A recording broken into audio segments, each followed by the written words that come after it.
Okay, so we talked about the end of a high mass star. It ends its life in type 2 supernova, resulting from the collapse of its iron core.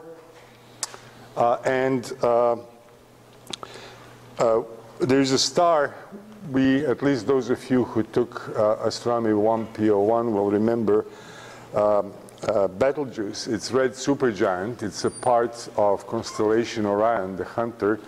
It's in the shoulder of the Hunter.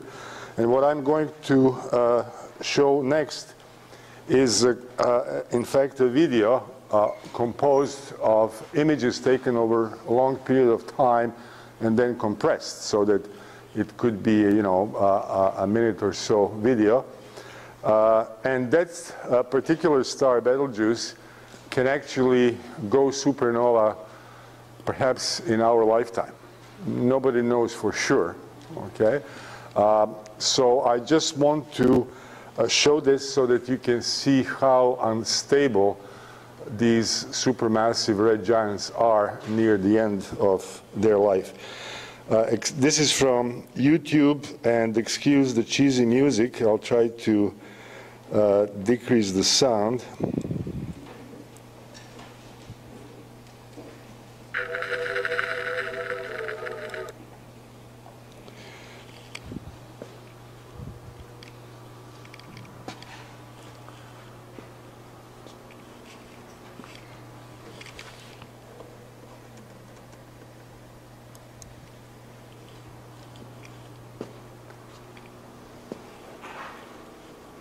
So you see how volatile its surface is.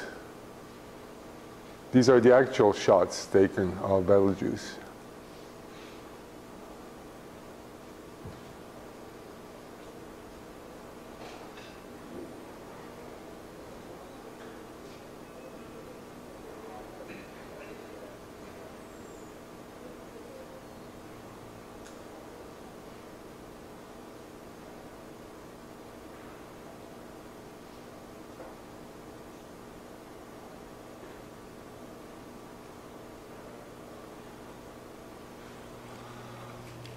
Okay, so it may or it may not happen. I think that this window, given 10 to 1,000 years, is optimistic. It can take maybe even 1,000,000 years for this to occur.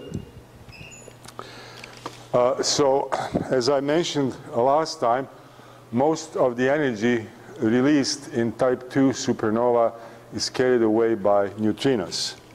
Only 0.1% of energy is carried by visible light. So although the energy carried away by the light is quite substantial because they can be seen from very large distances, nevertheless, it's just a small fraction of the total energy that is released when the gravitational energy contained in the core was eventually released in type 2 supernova. There is one hallmark of these type 2 supernovae which distinguishes them from type 1A, and that is their spectra contain hydrogen spectral lines from hydrogen in the top layers of the red giant. Okay, so remember, type 1A supernovae have no, their spectra contain no hydrogen spectral lines, while one can find the hydrogen spectral lines in the spectrum of type 2 supernova. So, you see all of a sudden brightening in the sky when there's an explosion, and how do you find which type of supernova it is? Well, you analyze the spectrum. If there's no hydrogen, then it's type 1A. If you see the hydrogen spectral lines, that is type 2 supernova. Okay, so the question is, what is left after type 2 supernova? Well, first of all, there is a gas ejected by the explosion, which slams into the interstellar material, gas and dust surrounding the star, right? And it starts glowing, and that is what we call a supernova remnant. Okay, so here is a photograph of this famous Crab Nebula. Okay, so this is so-called Crab Nebula. It's one example of a supernova remnant. It is a remnant of supernova that went off in 1054 AD, and it was observed and documented by Chinese astronomers. It turns out that supernovae have been also observed by famous astronomers that we talked about in Astronomy 1P01. During their lifetime, Tycho Brahe saw one, so did Kepler, right, when he was very young. But the important thing about this particular one is that Chinese astronomers didn't just say, well, we saw a brightening. They, of course, didn't know what was happening. It was just a guest star that appeared and was there for a long time. But they also marked its location in the sky, so that actually we now know that this particular glowing and expanding gas is actually located around the point where the supernova went off. And it turns out that, as we will discuss later, that there is a neutron star here at the center. So in this particular case, in addition to supernova remnant, a neutron star was left behind at the center. Okay? And the question is, what evidence do we have, for instance, for the neutron stars? And there are objects that were named pulsars for the reasons I'll explain shortly, that are in fact just fast spinning neutron stars. And often we describe what is going on using so-called lighthouse model for a pulsar. Okay, so here is a fast spinning neutron star, and I'll explain why its spin is fast. And its spin axis is not aligned with the magnetic axis, that is the north-south magnetic pole, right? They are not pointing in the same direction. So what is happening is that some of the electric charges are pulled off the surface of a neutron star, because neutron star is not just neutrons. In fact, a neutron in the free space is not stable. It decays after a few minutes into a proton and electron. And it's stable in the nucleus when it's surrounded by other nucleons, other neutrons and protons. But a neutron that is on its own is not stable. It transforms into a proton and electron. It decays into those two particles. So, say neutrons on the surface of the neutron stars, they don't see nucleons everywhere, right? There is empty space on one side, and as a result, some of them will decay into charged particles. So these charged particles are forced to spiral around magnetic field lines. And it turns out that when you have electric charge moving along the circular or more complex spiral path, that it produces electromagnetic radiation, okay? That is aligned with the axis about which the charge spirals. So electromagnetic radiation is produced, and it's highly directional.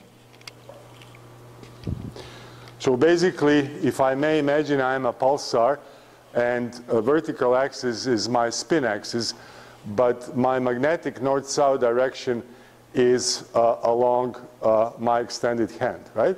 So as I spin, there's radiation in this direction, and if it happens to cross you, you will detect the pulse, right? And then after one complete rotation, again, you see the pulse, okay? So if this highly directed beam of radiation happens to cross the path of the Earth around the sun, we will observe a pulse. And there's a whole range of wavelengths of electromagnetic radiations. Some is in radio part, some is visible. Then there are also X-rays, gamma rays. So if the beam of this radiation points towards the Earth, we will detect a pulse, right? If the beam points to us on Earth, we will detect it, right, as a pulse. And they were first observed by a graduate student at Cambridge in 1967, Jocelyn Bell. Okay, so she detected pulses of radio waves that were coming in regular intervals of 1.33728 seconds. In the period after the Second World War, Brits used to dominate the field of radio astronomy, and here you see one of these antennas that would receive radio waves, because they actually were first to develop radar during the Second World War. And they were very advanced in this sort of technology, antennas, this and that, so they were really the leaders. And you should appreciate how difficult discovery this was, because at that time, you know, the antenna would pick up all kinds of signals from space, and the data were recorded on paper tape, right? And she was able to see, among all these signals on a long paper tape, these blips that appeared in regular intervals of 1.33 and some odd seconds, right? It was, one had to be very tenacious, very determined, actually, and observant to be able to notice that. So, you know, her supervisor was quite a big name in astrophysics. And initially, they didn't know what it was. They thought that maybe there's some other civilization out there trying to communicate with us by sending regular radio pulses. And this source was initially called LGM, for little green men, right? And then a few more were discovered, and then it became clear that it cannot be some other civilization trying to send us signals, because, you know, there are other sources. Just statistically, it's not very likely to happen. So then they abandoned the name LGM, little green men, for a pulsar. And by now, over 1,500 pulsars have been discovered. And in fact, it turns out that at the center of that Crab Nebula, there is a pulsar that actually can be detected at visual wavelengths. Okay, so this is a pulsar in the center of the Crab Nebula, right? So that particular type 2 supernova that created Crab Nebula Supernovae Remnant, the one that went off in 1054 and was observed and documented by Chinese astronomers. It left behind a neutron star. Right? And you can see how the period here is 0.033 seconds. So it brightens up every 0.033 seconds and then goes dim and so on and so forth. So when it is bright, the beam of radiation points towards us and so on. So you may ask the question, why is the spin of a neutron star fast? So basically, the reason is the conservation of angular momentum. And I'll try to explain using an analogy that we are all familiar with. And soon when the Winter Olympics start again and you watch the figure skating, you'll see it again. So we have a spinning iron core. And the initial star was spinning, right? I mean, like those of you who took astronomy 1P01 will recall that the sun is rotating about once a month. It spins around its axis. So here we have a spinning iron core, right? It has some spin rate. And then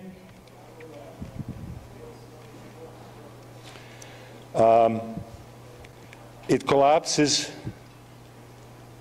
into much smaller object. Okay, let me raise this. And as I say, this could be understood by analogy, a spinning skater. At the beginning of, or at the end of performance, the skater has arms spread out, right? And starts a slow spin. And then he or she pulls in the arms. And as a result, the spin becomes much faster. So the angular momentum is a quantity that is given by the product of the mass of the object, the sort of average distance from the rotational axis, and the speed with which the object is spinning. Okay? So the mass of the skater, right, and also of the iron core, and that eventually collapses into a neutron star, is fixed, right? So if the object contracts, if the distance of all, average distance of all parts from the rotation axis decreases, for this to remain the same, the speed with which the object is spinning has to go up. That's why as the skater pulls in the arms, the spin rate increases, and also that's precisely the reason why the spin rate of collapsed core, as it shrinks in size, increases as well. Okay? So that's the reason why these neutron stars have high spin. But the rate of the spin decreases over time as the neutron star, the spinning neutron star, loses its energy, right? Because it's emitting radiation. That radiation carries some energy, and over time that will reduce the rotational energy because radiation took away some energy. The spin rate of neutron star decreases over time the rotational energy via radiation. There is no free lunch. The energy is conserved. If that radiation took some energy, that had to be on account of rotational energy of the neutron star.